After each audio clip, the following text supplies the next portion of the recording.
أعوذ بالله من الشيطان الرجيم. بسم الله الرحمن الرحيم. الحمد لله الذي أنزل على عبده الكتاب ولم يجعل له عوجا قيما لينذر بأسا شديدا من لدنه ويبشر المؤمنين الذين يعملون الصالحات أن لهم أجرا حسنا ماكثين فيه أبدا وينذر الذين قالوا اتخذ الله ولدا ما لهم به من علم ولا لآبائهم كبرت كلمة تخرج من أفواههم إن يقولون إلا كذبا فلعلك باخع نفسك على آثارهم إن لم يؤمنوا بهذا الحديث أسفا إنا جعلنا ما على الأرض زينة لها لنبلوهم أيهم أحسن عملا وإنا لجاعلون ما عليها صعيدا جرزا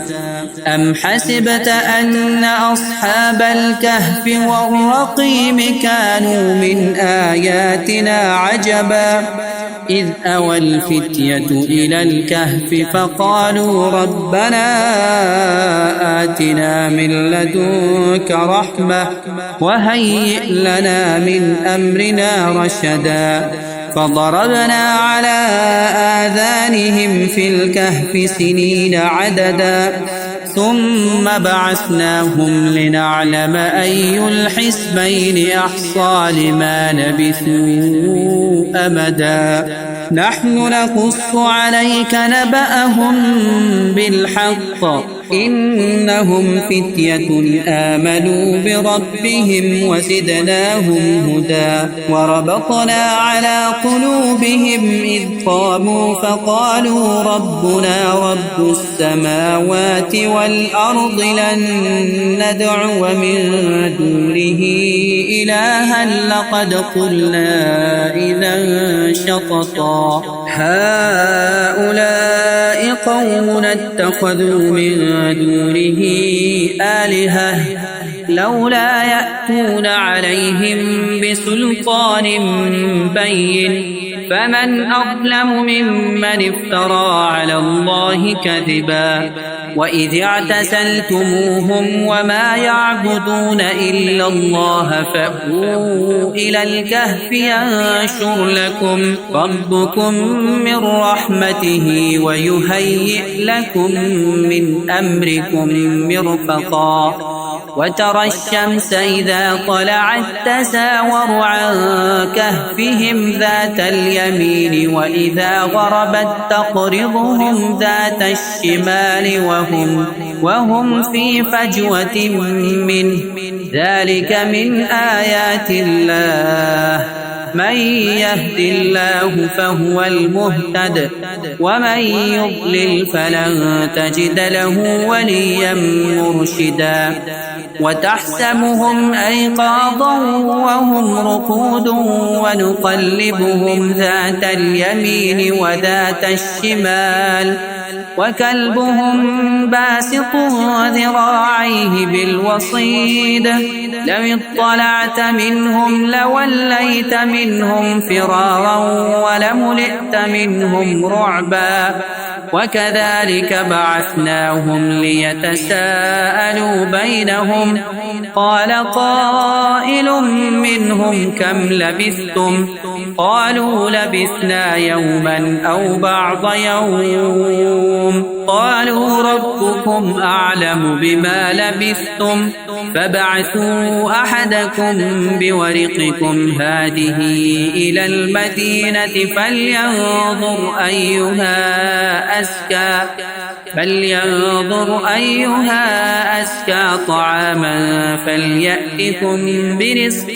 منه وليتلطف ولا يشعرن بكم أحدا إنهم إن يظهروا عليكم يرجموكم أو يعيدوكم في ملتهم ولن تفلحوا إذا أبدا وكذلك أعثرنا عليهم ليعلموا أن وعد الله حق وأن الساعة لا ريب فيها إذ يتنازعون بينهم أمرهم فقالوا ابنوا عليهم بنيانا ربهم أعلم بهم قال الذين غلبوا على أمرهم لنتخذن عليهم مسجدا سيقولون ثلاثة رابعهم كلبهم ويقولون خمسة سادسهم كلبهم رجما بالغيب ويقولون سبعة وثامنهم كلبهم قل ربي أعلم بعدتهم ما يعلمهم إلا قليل فلا تمار فيهم إلا مراء ظاهرا ولا تستفت فيهم منهم أحدا ولا تقولن لشيء إني فاعل ذلك غدا إلا أن يشاء الله واذكر ربك إذا نسيت وقل عسى أن يهديني ربي لأقرب من هذا رشدا ولبثوا في كهفهم 300 سنين وازدادوا 9 قل الله أعلم بما لبثوا له غيب السماوات والأرض أبصر به وأسمع ما لهم من دونه من ولي ولا يشرك في حكمه أحدا واتل ما أوحي إليك من كتاب ربك لا مبدل لكلماته ولن تجد من دونه ملتحدا واصبر نفسك مع الذين يدعون ربهم بالغداة والعشي يريدون وجهه ولا تعد عيناك عنهم تريد زينة الحياة الدنيا ولا تطع من أغفلنا قلبه عن ذكرنا واتبع هواه وكان أمره فرطا وقل الحق من ربكم فمن شاء فليؤمن ومن شاء فليكفر إنا أعتدنا للظالمين نارا أحاط بهم سرادقها وإن يستغيثوا يغاثوا بماء كالمهل يشوي الوجوه بئس الشراب وساءت مرتفقا إن الذين آمنوا وعملوا الصالحات إنا لا نضيع أجر من أحسن عملا أولئك لهم جنات عدن تجري من تحتهم الأنهار يحلون فيها من أساور من ذهب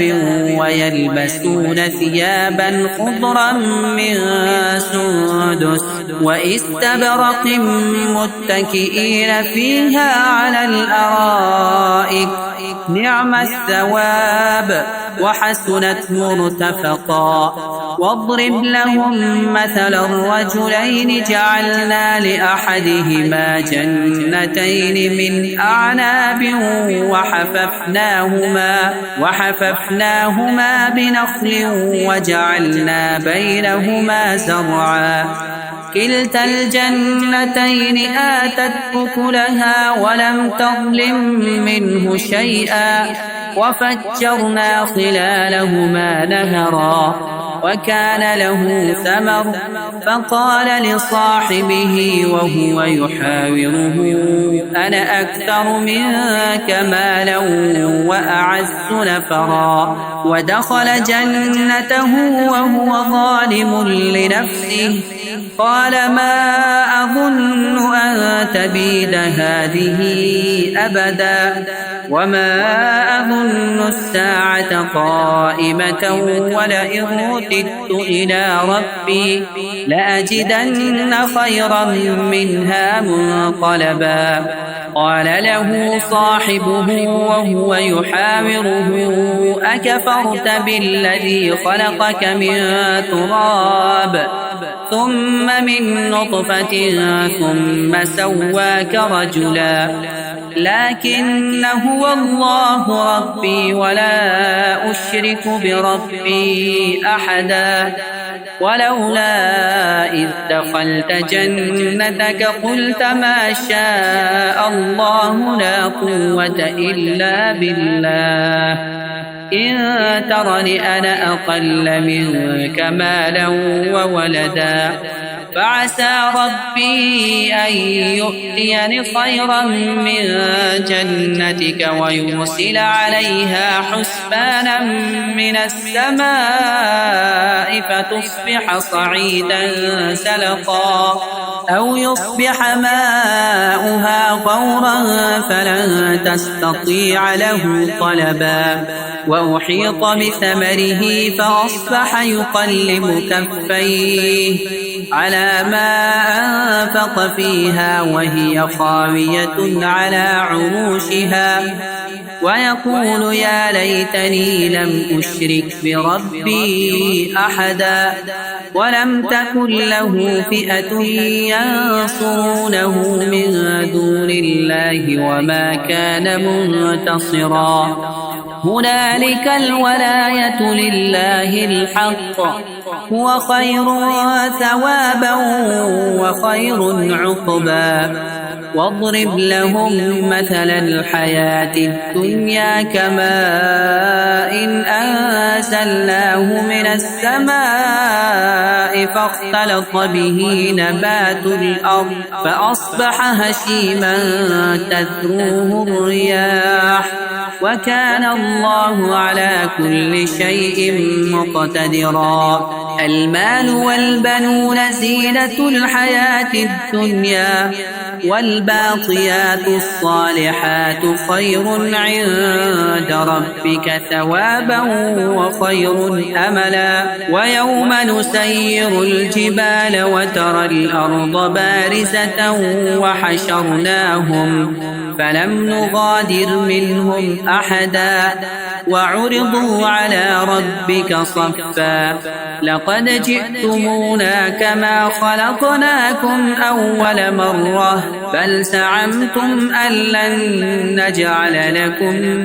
موعدا ووضع الكتاب فترى المجرمين مشفقين مما فيه ويقولون يا ويلتنا ما لهذا الكتاب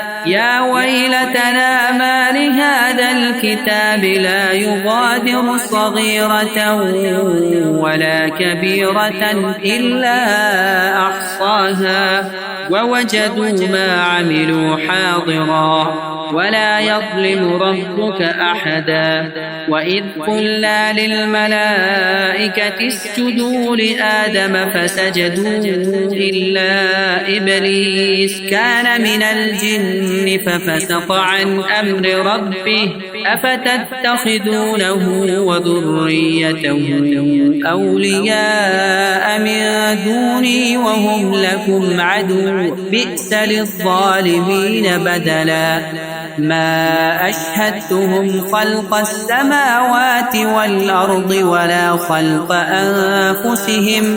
وما كنت متخذ المضلين عضدا ويوم يقول نادوا شركائي الذين زعمتم فدعوهم فلم يستجيبوا لهم وجعلنا بينهم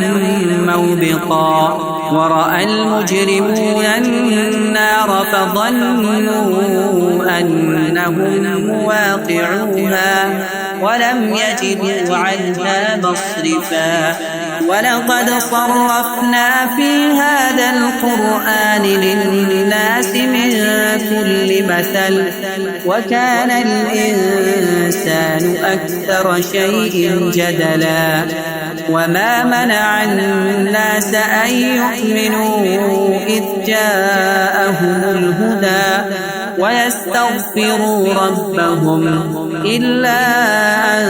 تأتيهم سنة الأولين أو يأتيهم العذاب قبلا وما نرسل المرسلين إلا مبشرين ومنذرين ويجادل الذين كفروا بالباطل ليدحضوا به الحق واتخذوا آياتي وما أنذروا هزوا ومن أظلم ممن ذكر بآيات ربه فأعرض عنها ونسي ما قدمت يداه إنا جعلنا على قلوبهم أكنة أن يفقهوه وفي آذانهم وقرا وإن تدعوهم إلى الهدى فلن يهتدوا إذا أبدا وربك الغفور ذو الرحمة لو يؤاخذهم بما كسبوا لعجل لهم العذاب بل لهم موعد لن يجدوا من دونه موئلا وتلك القرى أهلكناهم لما ظلموا وجعلنا لمهلكهم موعدا وإذ قال موسى لفتاه لا أبرح حتى أبلغ مجمع البحرين أو أمضي حقبا فلما بلغ مجمع بينهما نسيا حوتهما فاتخذ سبيله في البحر سربا فلما جاوزا قال لفتاه آتنا غداءنا لقد لقينا من سفرنا هذا نصبا قال أرأيت إذ أوينا إلى الصخرة فإني نسيت الحوت وما أنسانيه إلا الشيطان أن أذكره واتخذ سبيله في البحر عجبا قال ذلك ما كنا نبغي فارتدا على آثارهما قصصا فوجدا عبدا من عبادنا آتيناه رحمة من عندنا وعلمناه من لدنا علما قال له موسى هل أتبعك على أن تعلمني مما علمت رشدا قال إنك لن تستطيع معي صبرا وكيف تصبر على ما لم تحط به خبرا قال ستجدني إن شاء الله صابرا ولا أعصي لك أمرا قال فإن اتبعتني فلا تسألني عن شيء حتى أحدث لك منه ذكرا فانطلقا حتى إذا ركبا في السفينة خرقها قال أخرقتها لتغرق أهلها لقد جئت شيئا إمرا قال ألم أقل إنك لن تستطيع معي صبرا قال لا تؤاخذني بما نسيت ولا ترهقني من أمري عسرا فانطلقا حتى إذا لقيا غلاما فقتله قال أقتلت نفسا زكية بغير نفس لقد جئت شيئا نكرا قال ألم أقل لك إنك لن تستطيع معي صبرا قال إن سألتك عن شيء بعدها فلا تصاحبني قد بلغت من لدني عذرا. فانطلقا حتى إذا أتيا أهل قرية استطعما أهلها فأبوا أن يضيفوهما فوجدا فيها جدارا يريد أن ينقض فأقامه. قال لو شئت لاتخذت عليه أجرا. قال هذا فراق بيني وبينك سأنبئك بتأويل ما لم تستطع عليه صبرا. أما السفينة فكانت لمساكين يعملون في البحر فأردت أن أعيبها وكان وراءهم ملك يأخذ كل سفينة غصبا. وأما الغلام فكان أبواه مؤمنين فخشينا أن يرهقهما طغيانا وكفرا فأردنا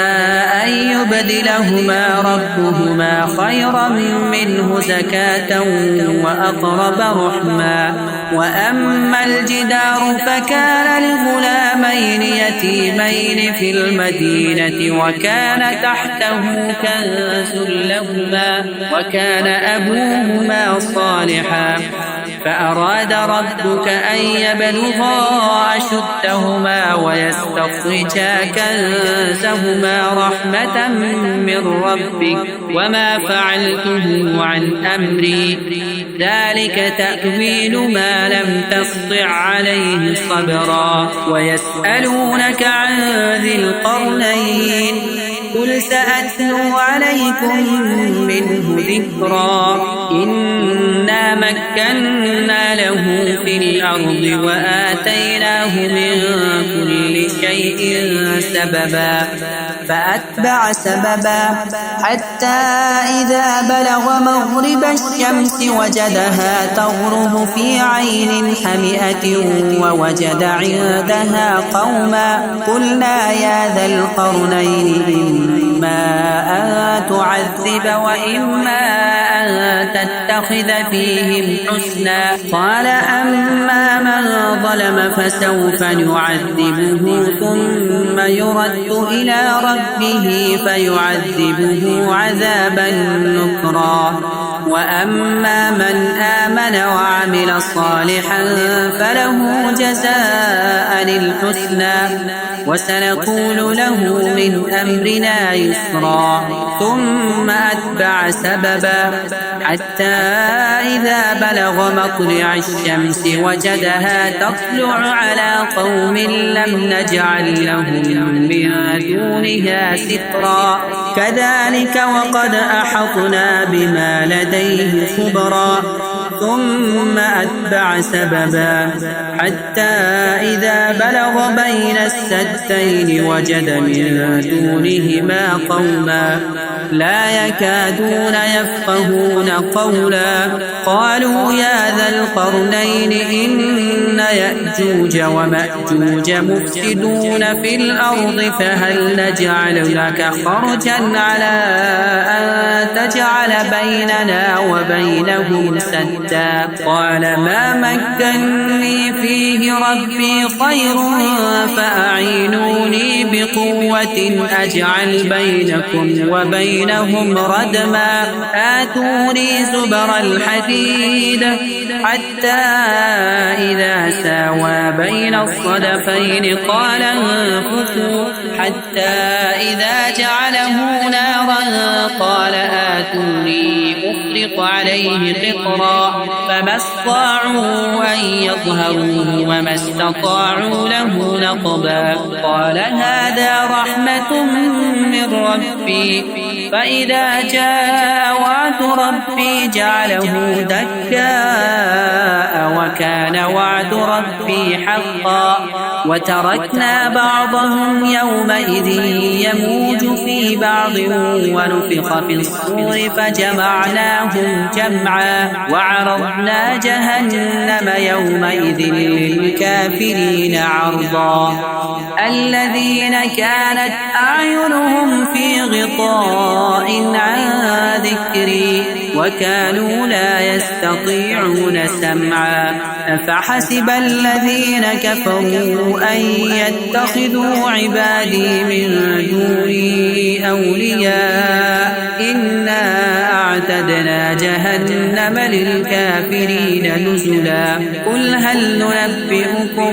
بالأخسرين أعمالا الذين ضل سعيهم في الحياة الدنيا وهم يحسبون أنهم يحسنون صنعا أولئك الذين كفروا بآيات ربهم ولقائه فحبطت أعمالهم فلا نقيم لهم يوم القيامة وزنا ذلك جزاؤهم جهنم بما كفروا واتخذوا آياتي ورسلي هزوا إن الذين آمنوا وعملوا الصالحات كانت لهم جنات الفردوس نزلا خالدين فيها لا يبغون عنها حولا قل لو كان البحر مدادا لكلمات ربي لنفد البحر قبل أن تنفد كلمات ربي ولو جئنا بمثله مددا قل إنما أنا بشر مثلكم يوحى إلي أنما إلهكم إله واحد فمن كان يرجو لقاء ربه فليعمل عملا صالحا ولا يشرك بعبادة ربه أحدا.